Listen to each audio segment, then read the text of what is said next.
literally cheating on me again in front of my face. Actions literally speak louder than words, guys. You need to listen to men like this.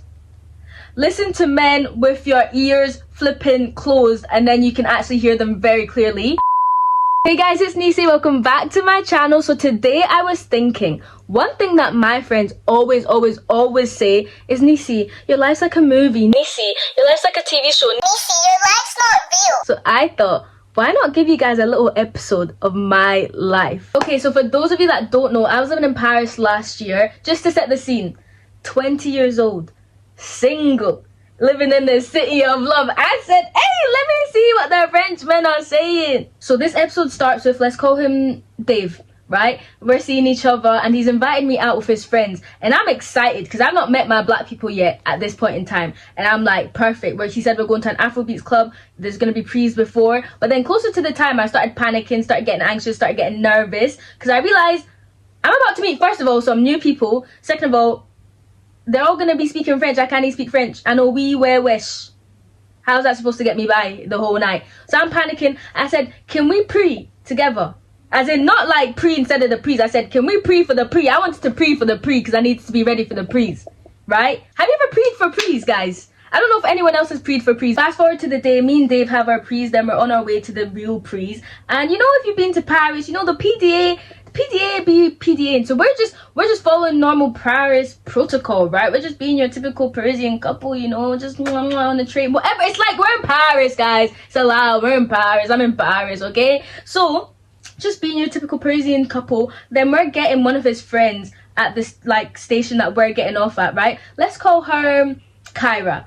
Kyra obviously sees me and Dave hand in hand, lovey-dovey, in love. This is my husband, this is my boo, this is my bae. Keep this information in your head. Anyways, we leave the station and we're picking up people along the way, get to the flat, good vibes, good people. I actually meet a British boy, so then I'm like, oh, sick, like so many similarities, both British, both living in Paris, like I can actually converse and understand him and talk to him, right? So after my convo with British boy, I go to Dave and I'm like, oh, I met your friend. Before I could even finish my sentence, that's not my friend. He's not my friend. I don't know who that is. I didn't know, sorry. You're telling me prees are at your friend's house. How am I supposed to know that everyone there is not your friend, right? Turns out that Dave's friend stays in that flat with 5 people, and then it was a mix of all like 5 of their friends. How am I supposed to know? Am I a flipping mind reader, mate? No. But the thing is, it wasn't even like that because you've literally brought me here. So why would I now be trying to like make it make sense? You know, sometimes just use your brain. It's not that hard. But clearly, Dave's a little bit petty. No, Dave's a bit petty. Dave is big petty. I don't know why I said little, but Dave is petty AF. Next thing you know, I can see something out the corner of my eye. I said, no. Turn my head. yeah. Kyra is on his flipping lap. Guys, Kyra, the one that we picked up at the station that could see us being all lovey-dovey. You know what, guys? I said, you know what, Nisi? Let's take a step back. Let's analyze before we get into anything. Let's analyze. So I said, there's a chair there. Okay, so there's a spot there. There's another chair over there. So why the flip is she on his lap? What business does she have to be on his lap? Because I know I don't be sitting on my boy's lap. And guys, the thing is, she wasn't even on his kneecaps. If it was the kneecaps, maybe I would have been like, cool, but it's not even the kneecaps. You're all up in there. Alright, used to have fun. Used to have your fun. Me, I'm just excited to be around black people. I'm excited to make friends. I'm just there mingling, jingling. Later on in the night, he comes up to me. He's trying to talk to me. Why are you trying to talk to me? Go be with your wife. Why are you now trying to talk to me? You were just cheating on me right in front of my face. Go be with your wife. Are you cool? Are you good? He's trying to be like, what's wrong? So I'm just like, she was sitting on your lap. Who?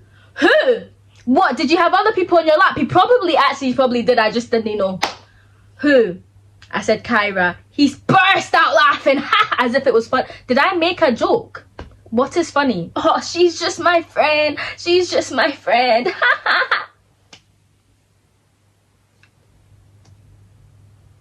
But then guys, I was a wee bit tipsy, so now I was thinking this man isn't actually my husband, right? You know, like I couldn't care less. So I just said, you know what, we're cool, we're fine, let's just enjoy the night. I'm just ready to shake a little something, guys. I was ready to get lit, to get turned. So now we're on our way to the club, and me and Dave are holding hands, but he's like in another convo, and then I'm talking to his friend, and his friend is like, oh, you are so cute, da da da, and I'm just like, haha, ew, ew, joking, obviously, like as a joke. And then she's like, yeah, like he's a, and she says this to me in English, guys, right? Just bear in mind, our conversation is in French. She says, yeah, he's a fuck boy. She even went to my language to save me, and I didn't listen. I said, I don't even think she laughed with me, guys. She didn't even laugh at me. Okay, so now we're at the queue of the club waiting to go in, and I'm standing beside Dave because he's got our tickets. All of a sudden, I see a flash of red, like in the corner of my eye. What did I do? I turned my head. You want to know what app he's on? Because it's not the Dice app to get our tickets. He's on Tinder in front of me. Like, hello? Hello, get down! Get down! So you're literally cheating on me again in front of my face. Actions literally speak louder than words, guys. You need to listen to men like this. Listen to men with your ears flipping closed, and then you can actually hear them very clearly, right? Fool me once, shame on you. Fool me twice, shame on me. 2 strikes, you're out, mate. You're out. I'm done. You're just my way into the club, and then skedaddle. Goodbye. I'ma have my little fun night, my little girls' night, shake a little something. But just before we go in, he's like, what's wrong? Da da da da. I'm like, you're on Tinder in front of me. This guy was like, he didn't even laugh this time. This guy was so deadly serious that it was okay. Like this was his answer, straight face. Oh, I got a message. Sorry. So I didn't realize you had a message. That makes it okay. Sorry. That's actually my bad. That's actually my bad. On you go. What the flip is going on, mate? So that already put me off. But see, when we got into the club, and tell me why Dave knows everyone and their mum and their dad and their auntie and their goldfish. Why is this place your home? He's talking to everyone. He's bringing girls by the hand. So now I literally have zero interest in this guy. So I'm just having a little cheeky girls' night, dancing, vibing. But see, the thing is, guys, the night kept going and the drinks kept flowing. And then me and Dave just ended up finding ourselves back with each other. We listen and we don't judge, though. Okay, because yeah, I said fool me once, yeah, I said fool me twice. We've not got to fool me 3 times. He's allowed a 3rd chance.